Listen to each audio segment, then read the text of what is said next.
Moral victory and political victory both for BJP ಮತ್ತು ಜೆಡಿಎಸ್ಗೆ, ವಿಶೇಷವಾಗಿ ಕುಮಾರಸ್ವಾಮಿ ಅವರಿಗೆ. ಕಾರಣ ಏನು ಅಂತ ಹೇಳಿದ್ರೆ, ಮುಖ್ಯಮಂತ್ರಿ ಸಿದ್ದರಾಮಯ್ಯನವರು ಹೋದಲ್ಲಿ ಬಂದಲ್ಲಿ ಕೂತಲ್ಲಿ ನಿಂತಲ್ಲಿ ಸಿಕ್ಕಲ್ಲಿ ಎಲ್ಲಿ ಬೇಕಾದರೂ ಒಂದು ಸ್ಟೇಟ್ಮೆಂಟನ್ನು ಪದೇ ಪದೇ ಕೊಡ್ತಾ ಇದ್ರು. ಏನು ಅಂತ ಹೇಳಿದ್ರೆ, ಕಾಂತರಾಜು ಅವರ ವರದಿಯನ್ನು ಕುಮಾರಸ್ವಾಮಿ ಅವರು ಒಪ್ಕೊಳ್ಳಿಲ್ಲ, ಪುಟ್ಟರಂಗ ಶೆಟ್ಟಿ ಅವರು ಕಾಂತರಾಜು ವರದಿಯನ್ನು ಒಪ್ಕೊಳ್ಳೋಕ್ಕೆ ಆಸ್ ಎ ಸಮಾಜ ಕಲ್ಯಾಣ ಸಚಿವರಾಗಿ ಸಿದ್ಧ ಇದ್ರು, ಆದರೆ ಕುಮಾರಸ್ವಾಮಿ ಅವರು ರೆಡಿ ಇರಲಿಲ್ಲ ಅಂತೇಳಿ 2023ರ ವಿಧಾನಸಭಾ ಚುನಾವಣೆಯಲ್ಲಿ ರಾಜ್ಯದ ಜನತೆಯನ್ನು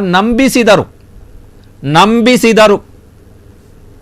ಯಾರೋ ಅಹಿಂದ ನಾಯಕ ಹುಲಿಯ, ಪಾಪ ಅದೇ ಹುಲಿಯ ಈಗ ದೆಹಲಿಯಲ್ಲಿ ಕಾಂಗ್ರೆಸ್ನವರ ಪರಮೋಚ್ಚ ನಾಯಕ ರಾಹುಲ್ ಗಾಂಧಿಯ ಎದುರುಗಡೆ ಬೆನ್ನು ಬಗ್ಗಿಸಿ, ರಾಹುಲ್ ಗಾಂಧಿ ಎನ್ನುವಂತಹ ದೆಹಲಿಯ ನಾಯಕ ಕರ್ನಾಟಕದ ಸರ್ಕಾರಕ್ಕೆ ಒಂದು ಸೂಚನೆಯನ್ನು ಕೊಟ್ಟಿದ್ದಾರೆ. ನೀವು ಹೊಸದಾಗಿ ಮಾಡಿ, ಕರೆಕ್ಷನ್ಸ್ ಮಾಡಿ, ಸೇರ್ಪಡೆಗಳಿದ್ರೆ ಸೇರ್ಪಡೆ ಮಾಡಿ ಅಂತೇಳಿ.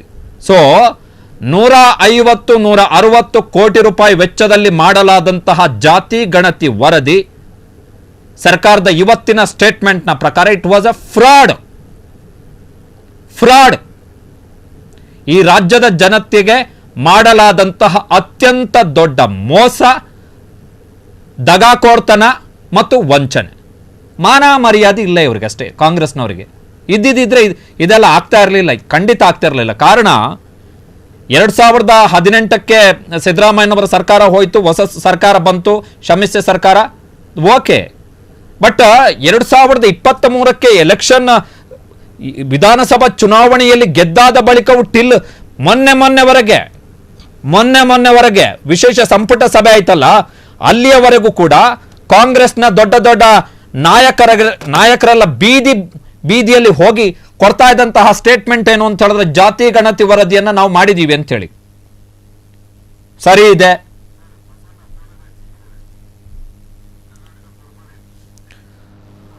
ಸೊ ಕರ್ನಾಟಕ ಕುರುಬರ ಸಂಘದ ಕಾರ್ಯಾಧ್ಯಕ್ಷರು ಬಸಣ್ಣ ಅಂತ ಹೇಳಿ. ಸರ್ ನಮಸ್ತೆ. ನಮಸ್ತೆ ಸರ್. ಏನ್ ಸರ್ ನಿಮ್ಮ ಸಮುದಾಯಕ್ಕೆ ಇದೊಂದು ದೊಡ್ಡ ಹೊಡೆತ ಅಂತ ಹೇಳ್ಬೋದಾ ಈ ಕ್ಷಣಕ್ಕೆ? ಇಲ್ಲ, ಜಾರಿಗೆ ತರಲೇಬೇಕಲ್ಲ ಅದನ್ನ. ಅಲ್ಲ, ಜಾರಿಗೆ ತರಬೇಕು ಸರ್. ಹಳೆ ಜಾತಿ ಗಣತಿ ವರದಿಯನ್ನು ತೆಗೆದು ಕಸದ ಬುಟ್ಟಿಗೆ ಎಸಿತಾ ಇದಾರಲ್ಲ. ಎಷ್ಟೇ ಇಲ್ಲಲ್ಲ, ಇನ್ನು ಎಷ್ಟಿದೆ ನಾವು ಉಗ್ರ ಹೋರಾಟ ಮಾಡ್ತೀವಿ. ಅಲ್ಲ, ಇವತ್ತು ಕೊಟ್ಟವರಲ್ಲ ಸರ್, ಮರು ಸೇರ್ಪಡೆ ಕೆಲವೊಂದಿಷ್ಟು ತಿದ್ದುಪಡಿಗಳಾಗಬೇಕು ಮಾಡ್ತೀವಿ ಅಂತೇಳಿ. ತಿದ್ದುಪಡಿ ಆಗ್ಬೇಕಲ್ಲ, ಅದನ್ನ ತಿರಸ್ಕಾರ ಮಾಡಿಲ್ಲಲ್ಲ. ಅಲ್ಲ ಸರ್, ಇರೋ ಜಾತಿ ಗಣತಿ ವರದಿಯಲ್ಲಿ ತಿದ್ದುಪಡಿ ಆಗ್ಬೇಕು ಅಂತ ಹೇಳಿದ್ರೆ, ಹಾಗಾದ್ರೆ ಜಾತಿ ಗಣತಿ ವರದಿಯನ್ನ ಹೇಗ್ ಒಪ್ಪಕ್ಕಾಗತ್ತೆ, ಹೇಗ್ ನಂಬಕ್ಕಾಗತ್ತೆ? ಇಲ್ಲ, ನಾವು ಒಪ್ಪೋದಿಲ್ಲ. ನಾವು ಮೊದಲು ಮಾಡಿದ್ದಾರೆ ಸರಿ ಇದೆನೋ ಇದೆ, ಮತ್ತೆ ವೈಜ್ಞಾನಿಕ ಸರಿ ಇದೆ ಅಂತೇಳಿ ISC ಅವರೇ ಇದನ್ನ ಮಾಡಿದಾರಲ್ಲ. ಯಾರು ಸರ್? ISC ಅವರೇ ಮಾಡಿದಾರಲ್ಲ, ಇಂಡಿಯನ್ ಇನ್ಸ್ಟಿಟ್ಯೂಟ್ ಆಫ್ ಮ್ಯಾನೇಜ್ಮೆಂಟ್ ಅವರೇ ಅದು ಸರಿ ಇದೆ ಅಂತೇಳಿ. ಅಲ್ಲ, ಸರಿ ಇದೆ ಅಂತ ನೀವು ಹೇಳ್ತಾ ಇದ್ದೀರಿ ಸರ್, ಈ ತರ ಹೇಳಿದ್ದಾರೆ ಅಂತೇಳಿ. ಬಟ್ ಇವತ್ತು ಸ್ವತಃ ಮುಖ್ಯಮಂತ್ರಿಗಳು ಕೊಟ್ಟಂತಹ ಸ್ಟೇಟ್ಮೆಂಟ್ ನ ಪ್ರಕಾರ, ಮತ್ತೆ KC ವೇಣುಗೋಪಾಲ್ ಕೊಟ್ಟರು ಸ್ಟೇಟ್ಮೆಂಟ್, ಅದರಲ್ಲಿ ಲೋಪದೋಷಗಳು ಆಗಿದೆ ಅಂತೇಳಿ ಅವರೇ ಒಪ್ಕೊಂಡಿದ್ದಾರೆ. ಹಾಗಾಗಿ ಇದರಲ್ಲಿ ಕರೆಕ್ಷನ್ಸ್ ಆಗ್ಬೇಕು ಅಂತ ಹೇಳಿದ್ದಾರೆ. ಕರೆಕ್ಷನ್ಸ್ ಆಗಬೇಕು ಒಂದು ಜಾತಿ ಗಣತಿಯಲ್ಲಿ ವರದಿಯಲ್ಲಿ ಅಂತ ಹೇಳಿದ್ರೆ, ಜಾತಿ ಗಣತಿ ಇಟ್ ಸೆಲ್ಫ್ ವಾಸ್ ರಾಂಗ್ ಅಂತ ಆಯ್ತಲ್ಲ, ಫ್ರಾಡ್ ಅಂತ ಆಯ್ತಲ್ಲ. ಹಾಗಾದ್ರೆ ಇಲ್ಲ, ಅವ್ರ ಸ್ಟೇಟ್ಮೆಂಟ್ ನಾ ಕೇಳಿಲ್ಲ, ಅದನ್ನ ನೋಡ್ಕೊಂಡು ಕೇಳಿದ್ಮೇಲೆ ಹೇಳ್ತೇನೆ. ಸೊ ನಿಮ್ಮ ಅಭಿಪ್ರಾಯ ಏನ್ ಸರ್, ಹಳೆ ಜಾತಿ ಗಣತಿ ವರದಿಗೆ ಸಂಬಂಧಪಟ್ಟ ಹಾಗೆ ಜಾರಿಗೆ ಬರಬೇಕು ಅದು? ಓಕೆ. ಯಾಕೆ ಈಗ ಹೊಸದಾಗಿ ಮಾಡಿದ್ರೆ ನಿಮ್ಗೆ ತೊಂದರೆ ಆಗತ್ತೆ ಅಂತ ಏನಾದ್ರು ಇದೆಯಾ ಸರ್ ಆತಂಕ? ಅಲ್ಲ, ಇದೇ ಟೈಮ್ ಹಾಳಾಗ್ತದಲ್ಲ, ಹಿಂಗೆ ಮಾಡ್ಕೊಂತ ಹೋದ್ರೆ ಬಗೆಹರಿಯೋದಲ್ಲ. ಹಂಗೆ ಮಾಡೋದು ಅನ್ಕೊಂತ ಹೋಗುದು. ನಾವು ಮತ್ತೆ ಇನ್ನೊಬ್ರು ಒಂದ್ ಹೇಳ್ತಾರೆ ಅದು ಸರಿಯಾಗಿಲ್ಲ ಅಂತ, ಅವಾಗ ಏನ್ ಮಾಡೋದು? ಓಕೆ. ಈಗ 90 ಡೇಸ್ ಒಳಗಡೆ ಏನು ಮುಗಿಸ್ಬೇಕು ಅಂತೇಳಿ ಪಾಪ KC ವೇಣುಗೋಪಾಲ್ ಅವರು ಅಕ್ಕಪಕ್ಕದಲ್ಲಿ DK ಶಿವಕುಮಾರ್ ಮತ್ತೆ ಸಿದ್ದರಾಮಯ್ಯ ನಿಲ್ಸ್ಕೊಂಡು ಹೇಳ್ತಾ ಇದ್ರಪ್ಪ ಇವತ್ತು ದೆಹಲಿಯಲ್ಲಿ. ಅದನ್ನ ನಾವು ನೋಡಿಲ್ಲ, ನಾನು ನೋಡಿ ತಿಳ್ಕೊಂಡು ನಿಮ್ಗೆ ರಿಪ್ಲೈ ಮಾಡ್ತೀನಿ. ಅದೇನಂದ್ರೆ ಗೊತ್ತಿಲ್ಲ ನಮಗೆ. ಸೊ ನಿಮ್ ಪ್ರಕಾರ ಹಳೆ ಜಾತಿ ಗಣತಿ ವರದಿ ಸರಿ ಇದೆ ಅಂತೇಳಿ? ಸರಿ ಇದೆ ಅಂತ ನಾವು ಹೇಳ್ತಾ ಇರೋದು. ಸೊ ಹೊಸದಾಗಿ ಮಾಡೋ ಅವಶ್ಯಕತೆ ಏನಿಲ್ಲ? ಅಂದ್ರೆ ಮಾಡಿದಾರಲ್ಲ, ಅದಕ್ಕೆ ಎಷ್ಟೋ ಖರ್ಚು ಮಾಡಿದಾರೆ, ಮತ್ತೆ ಅದನ್ನೇ ಸರಿ ಇಲ್ಲ ಅಂತ ಅದು ಗೌರ್ಮೆಂಟ್ ಏಜೆನ್ಸಿ ಅವರು ಮಾಡಿದ್ದಾರೆ, ಬೇರೆದವ್ರು ಯಾರು ಮಾಡಿದ್ದಾರೆ. ಅಂದ್ರೆ ಅಲ್ಲಿ ಮರು ಸೇರ್ಪಡೆ ಅದು ಇದು ಅಂತೇಳಿ ಏನ್ ಮಾಡೋ ಅವಶ್ಯಕತೆ ಏನಿಲ್ಲ ಈಗ ಹೊಸದಾಗಿ? ನನ್ನ ಪ್ರಕಾರ ಏನಿಲ್ಲ.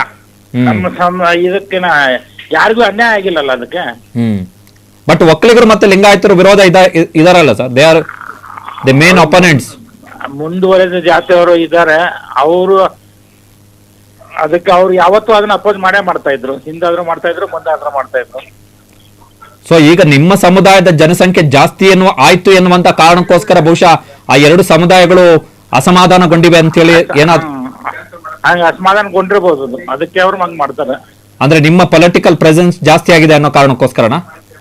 ಪೊಲಿಟಿಕಲ್ ಪ್ರೆಸೆನ್ಸ್ ನಮ್ ಕಡಿಮೆ ಇದೆ, ಇನ್ನು ನಮ್ ಜನಸಂಖ್ಯೆ ಪ್ರಕಾರ ಎಲ್ಲಿದೆ? ಅಲ್ಲಲ್ಲ, ನಾಟ್ ಜನಸಂಖ್ಯೆ I am saying, as A voters I am saying. ಅವು ಯಾರು ನಮ್ಗಾಕ ಅದನ್ನ ತಂದ್ ಜಾರಿ ತಂದ್ರದ ಒಳ್ಳೇದು, ನಾವು ಅದಕ್ಕಾಗಿನ ಹೋರಾಟ ಮಾಡ್ತಿದ್ವಿ, ಅದನ್ನೇ ಮಾಡ್ಬೇಕಂತ ಹೇಳಿ ಮಾಡ್ತಾ ಇದ್ವಿ. ಓಕೆ, ಇನ್ ಕೇಸ್ ಮತ್ತೆ ಏನಾದ್ರೂ ರೀಕ್ಯಾಸ್ಟ್ ಸೆನ್ಸಸ್ ಆಗ್ಬೇಕು ಅಂತೇಳಿ ಏನಾದ್ರೂ ನಿರ್ಧಾರಕ್ಕೆ ಬಂದ್ರೆ ನಿಮ್ಮ ನಿಮ್ಮ ನಿಮ್ಮ ಸಮುದಾಯದ ನಿರ್ಧಾರ ಏನಿರುತ್ತೆ ಸರ್? ಈಗ ನಮ್ಮ ಸಮುದಾಯದ ನಾವು ಕುಂತು ವಿಚಾರ ಮಾಡಿ, ನಾವು ಅದ್ರ ಬಗ್ಗೆ ಇದನ್ನ ವಿಚಾರ ಮಾಡ್ಕೊಂಡು ಎಲ್ಲ ಸಮುದಾಯದ ಎಲ್ಲ ನಾಯಕರು, ನಮ್ಮ ಸಮಾಜದವರು ಎಲ್ಲ ಸೇರ್ಕೊಂಡು ನಾವು ವಿಚಾರ ಮಾಡ್ತೀವಿ. ವಿಚಾರ ಮಾಡಿ ಅದಕ್ಕೆ ಏನ ಕ್ರಮ ಕೈಗೊಳ್ಬೇಕು ಅನ್ನೋದು ಅಲ್ಲಿ ಕುಂತು ಡಿಸೈಡ್ ಮಾಡ್ತೀವಿ.